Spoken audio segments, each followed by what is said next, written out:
नमस्कार आप सबको। मैं मीनू आप सबका स्वागत करती हूँ मेरे अंश डिवाइन चैनल में। आज फिर हम वापस अपनी उसी बुक पर आएंगे, जीवात्मा जगत के नियम, जिसमें से मैंने जो आज कॉन्सेप्ट लिया है, जो टॉपिक उठाया है, वो है एक बूढ़े और झरने की कहानी का टॉपिक। देखिए, यहाँ पे जो भी कहानियाँ आप सबको बताई जा रही है वो कहानियाँ हैं जो सच में उस आत्मलोक में विस्पी और ऋतु, जो दो लड़के जिनका मैं पहले बता चुकी हूँ, एक्सीडेंटल डेथ हुई थी और उन्होंने अपनी माता जी से संपर्क किया था और तब उन्होंने ये पूरी किताब लिखवाई थी। तो ये कहानियाँ सारी जीवात्मा जगत की ही कहानियाँ हैं। इन कहानियों को कोई भी ऐसे ना समझ ले कि वैसे कहानियाँ हैं जो राजे महाराजाओं की पहले सुनाते थे। ये सच में उस जीवात्मा जगत में घटित हुई कहानियाँ हैं। तो आज जो मैं कहानी आप सबके सामने लेके आई हूँ वो है बूढ़े और झरने की कहानी। इस कहानी में वो जो दोनों लड़के जब आत्मलोक में हैं तो उन्होंने बताया अपनी माँ को कि आज वो जो कहानी उन्हें सुना रहे हैं वो एक बूढ़े व्यक्ति की है जो अभी अभी इस दुनिया से मतलब कि हमारी धरती से मृत्यु होके उस आत्मलोक में पहुंचा है। देखिए, जब कई बार क्या होता है, हम लोग मेडिटेशन या इन चीज़ों पे, मृत्यु वगैरह पे, हम जब अपनी प्रेजेंट लाइफ में इतने ज़्यादा अटैच होते हैं, इतना ज़्यादा मोहग्रस्त होते हैं, तो कई बार हमें मृत्यु पर भी यकीन नहीं होता। तो मृत्यु तो सच्चाई है, पर आत्माओं की भी ऐसी अवस्था होती है कि वो यकीन नहीं कर पाते मृत्यु पर। तो आज ये ऐसे ही बूढ़े व्यक्ति की उन्होंने कहानी बताई है। उन्होंने बताया कि उन्होंने वहाँ पे, देखिए, झरना भी है। आप लोग विश्वास कीजिएगा, मैं आप सबको पहले भी बता चुकी कि वहाँ पे सब कुछ प्रकाश से बना हुआ है, सब कुछ वहाँ पे है। झरना भी है, पेड़ पौधे भी हैं, फूल भी हैं, पहाड़ भी हैं, आपको सब कुछ दिखेगा, पर वो हमारे धरती जैसा नहीं होगा। वहां पे सिर्फ एक जो भी है वो एक प्रकाश से बना हुआ है, एक ऊर्जा से बना हुआ है, जो शुद्ध प्रकाश है, उस निराकार परमात्मा का जो प्रकाश है। क्योंकि जो निराकार परमात्मा है वो किसी रूप में नहीं है, वो सिर्फ एक रोशनी है।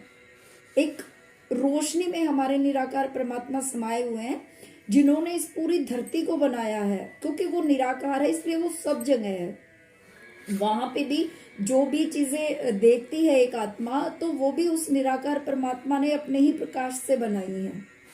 तो यहाँ पर क्या है, ये एक बूढ़े व्यक्ति को देखते हैं वो आत्मलोक में, और वो झरने के पास बैठा हुआ है। वहां पे झरना बह रहा है, तो वो झरने के पास बैठा हुआ है। तो ये विस्पी और ऋतु हैं, ये दोनों उस बूढ़े व्यक्ति के पास जाते हैं और उससे कहते हैं कि लगता है आप यहाँ नए आए हैं। उन्हें हैरानी होती है उस बूढ़े व्यक्ति को देख के कि जीवात्मा जगत में, यानी कि आत्मलोक में, तो कोई भी बूढ़ा नहीं है। और जैसे कि मैं आप सबको बता चुकी हूँ कि चाहे कितनी भी उम्र लेके कोई भी इंसान इस दुनिया से जाए, अगर आत्मा अच्छी है तो वो धीरे धीरे मतलब जवान होती जाती है। लेकिन होता क्या है, उसको अपनी मृत्यु पे यकीन तो होना चाहिए। यकीन नहीं होता तो वो बुजुर्ग है, तो वो बुजुर्ग ही खुद को महसूस करती है। या फिर सब कुछ महसूस करने के ऊपर है कि आत्मा क्या महसूस करती है। तो ये जो तो जब विस्पी और ऋतु उस बूढ़े व्यक्ति के पास जाते हैं तो वो उनसे कहते हैं कि सर, आप नए आए हैं। तो उस बुजुर्ग व्यक्ति ने कहा, हाँ, मैं नया हूं। तो उनको ये मतलब कि बड़ी अजीब सी बात लगती है कि उनको, कि ये यहाँ पे नए हैं।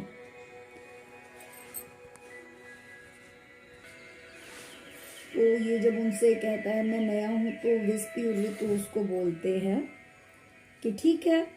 क्योंकि उन्हें हैरानी हुई कि यहाँ पे यार बुजुर्ग तो कोई होता ही नहीं, सभी जवान है, क्योंकि वो अच्छे लोक में है तो जवान ही हो जाती है आत्मा। तो वो बुजुर्ग व्यक्ति इन दोनों लड़कों से कहता है कि नौजवान हो, तुम बुद्धिमान भी हो, और ये उनसे कहता है कि मुझे पक्का भरोसा है ये बुजुर्ग आदमी कि तुम मुझे घर तक, मेरे घर तक पहुंचा दोगे, पता बता दोगे। तो ये दोनों लड़के उनसे कहते हैं आपका घर कहाँ है। ये बुजुर्ग आदमी से पूछते हैं आपका घर कहाँ है। तो वो बुजुर्ग आदमी देखिए क्या बताता है। वो बुजुर्ग आदमी इन दोनों लड़कों को अपने घर का एड्रेस जो देता है वो इसी धरती का, इसी पृथ्वी का एड्रेस देता है जहाँ वो जी के गया है अपनी लाइफ को, यानी कि अभी तक उसने मृत्यु को स्वीकार ही नहीं किया। इन दोनों को हंसी आ जाती है उस बुजुर्ग आदमी की बात पे। तो वो कहता है कि सर आप धरती पे नहीं हैं, आप जीवात्मा जगत यानी कि आत्मलोक में हैं। तो ये बूढ़ा व्यक्ति उनको बड़ी हैरानी से देखता है और उसको बूढ़े व्यक्ति, इन्होंने कहा कि वो हमें ऐसे देखते हैं जैसे हम पागल हैं।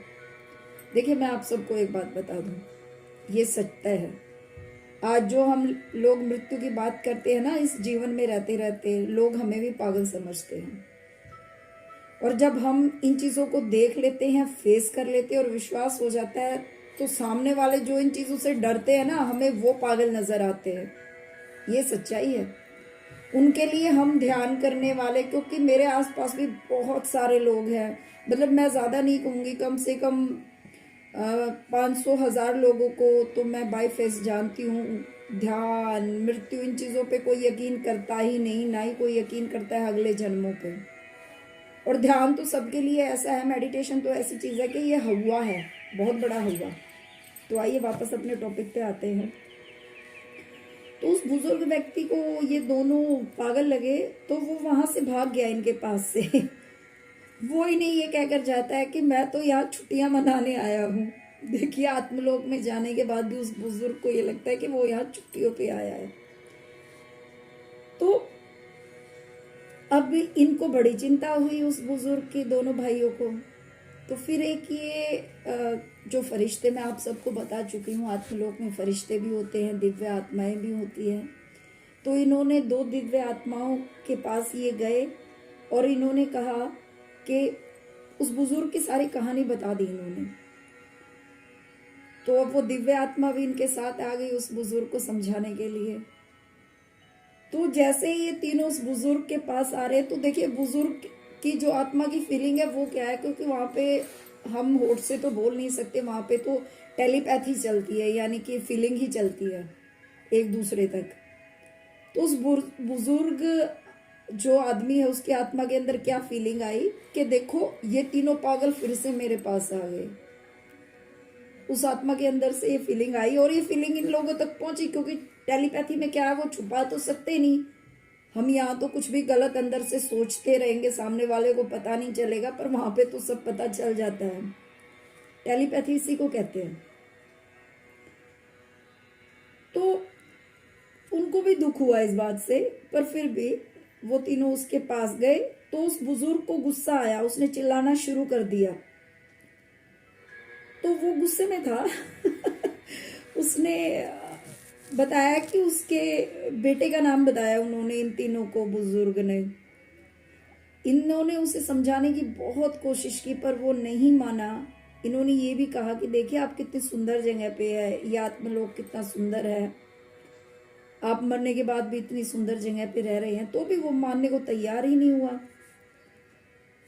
तो फिर क्या हुआ, उसके बाद क्या हुआ कि जब ये दिव्य आत्मा को ये बुला के लेके आते हैं और दोनों ये हैं, तो इन तीनों ने उसको समझाना शुरू किया। हर परिस्थिति के बारे में इन्होंने उसको समझाया, उसकी मृत्यु कैसे हुई थी वो सब भी उसे दिखाया और उसे समझाया। तो उसके बाद क्या हुआ, उस बुजुर्ग को विश्वास आ गया कि हाँ भाई तू खत्म हो चुका है।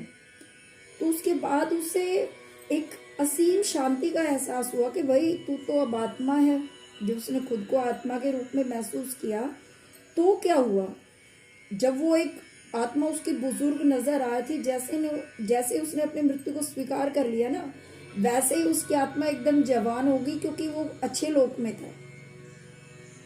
तो देखिए ये सब फीलिंग की बात है। एक आत्मा भी कई बार ये यकीन नहीं कर पाती, भले ही वो बुजुर्ग होके इस दुनिया से गई है, पर जैसे ही उसने फील किया कि उसकी तो मृत्यु हो चुकी, यानी खुद को उसने शरीर से अलग महसूस किया, तो देखिए एकदम से वो जवान हो गया।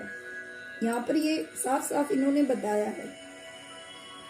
तो अब ये बुजुर्ग बताता है कि मुझे तो ऐसा लगता था कि मरने के बाद मुझे एक शांति में सोना पड़ेगा, एक बंजर बादलों में रहना होगा, उसे ऐसा लगा, उसने कहा कि मुझे ऐसा लगता था देवदूत ही उड़ सकते। देखिए हमारे अंदर यही अवधारणा है, हम लोग यही अभी तक मानते हैं कि हम मतलब आत्मा के बारे में हम जानते ही नहीं है कि मरने के बाद होता क्या है। पर एक आत्मा उड़ती है, ये वो लोग भी जानते हैं। जब एस्ट्रल ट्रैवल हम करते हैं तो हम उड़ते हुए खुद को देखते हैं। तो मरने के बाद भी यही है, एक आत्मा उड़ के ही उस आत्मलोक तक जाती है। तो यहाँ पर ये बुजुर्ग भी यही बात बोल रहा है कि मुझे नहीं पता था मैं उड़ भी सकता हूँ। तो उसकी बातों पर इन तीनों को हंसी आई। तो हंसी आने के बाद उन्होंने कहा कि हम स्वर्ग में नहीं हैं, पर ये जिस जगह पे हम हैं ये भी बहुत सुंदर, स्वर्ग की तरह ही सुंदर है। फिर वो सब हंसने लगे। जो उच्चतम लोक है उसके बारे में यहाँ पे बताया गया है कि ये हमारी कल्पना, जो हम सोचते हैं ना स्वर्ग के बारे में, ये उससे भी सुंदर है, ये उससे भी खूबसूरत जगह है। पर हम धरती पे हम लोग डरते हैं, पता नहीं मृत्यु के बाद क्या होगा। अगर हमने अच्छे कर्म किए हैं तो हमारी आत्मा इतनी ही सुंदर जगह पर जाएगी। तो अब देखिए, जो वेस्पियर ऋतु ने ये कहानी बताई है, ये रियल कहानी जो उन्होंने हम धरती वासियों को बताई है, इसके पीछे वजह क्या है। अब ये दोनों भाई वजह बताते हैं। ये कहते हैं कि ये कहानी आप लोगों को आत्मलोक के प्रति, जो आप लोग अज्ञानी हैं, आप लोग भयभीत रहते हैं, डरते हैं हम लोग, तो उसकी सच्चाई हमें बताती है। और हम लोग हैरान हो जाते हैं कि पृथ्वीवासी लोगों को जीवात्मा जगत से इतना डर क्यों लगता है, यानी कि उस आत्मलोक से इतना डर क्यों लगता है। यहाँ पे इन्होंने यही कहा गया है कि आप लोग खुद को तैयार कीजिए उस जगह के लिए। वो यहाँ से बहुत सुंदर जगह है, पर उसके लिए आपको जो ईश्वर ने भले मार्ग का रास्ता हम सबको बताया है ना, हमें उस रास्ते पर जाना पड़ेगा, तभी हम आत्मलोक के उच्चतम जो लोक है वहां पे पहुंच पाएंगे। देखिए कितनी खूबसूरत कहानी इन दोनों भाइयों ने बताई है आत्मलोक के बारे में, बूढ़े और झरने की कहानी।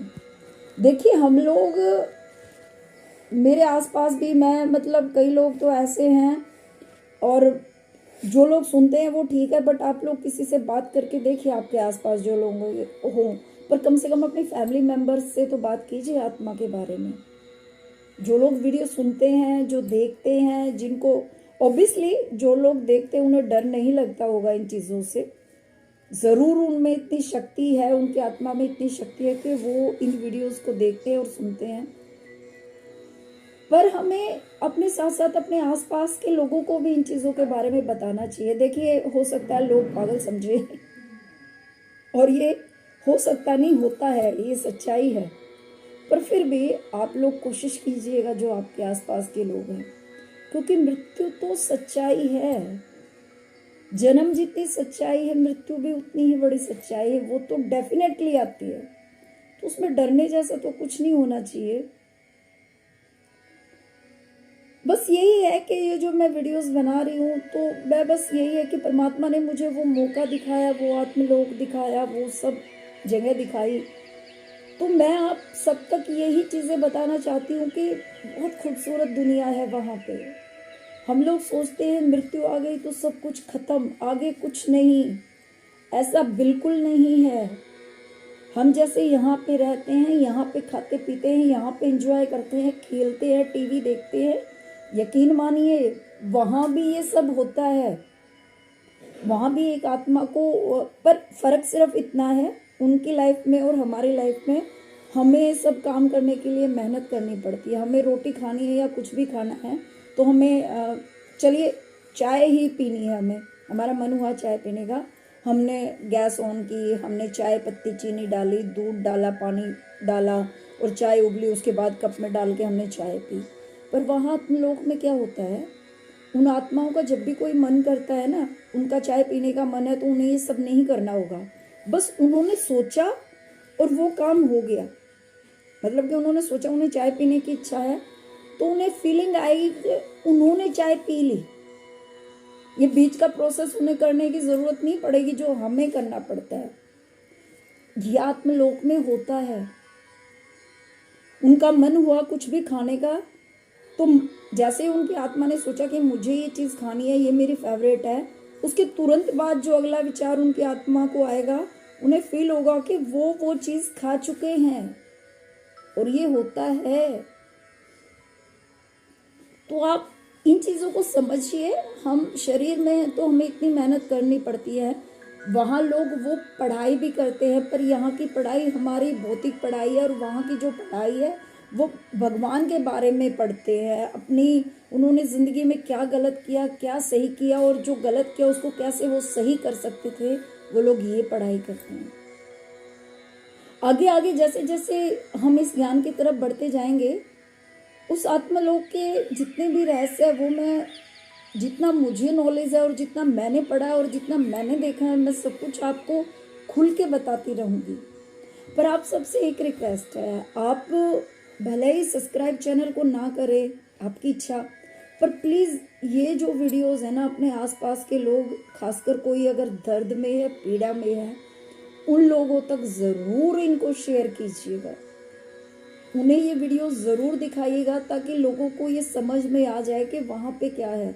और ख़ासकर किसी ने अपने किसी को खोया हो तो उन लोगों के लिए तो ये वीडियोस वरदान है,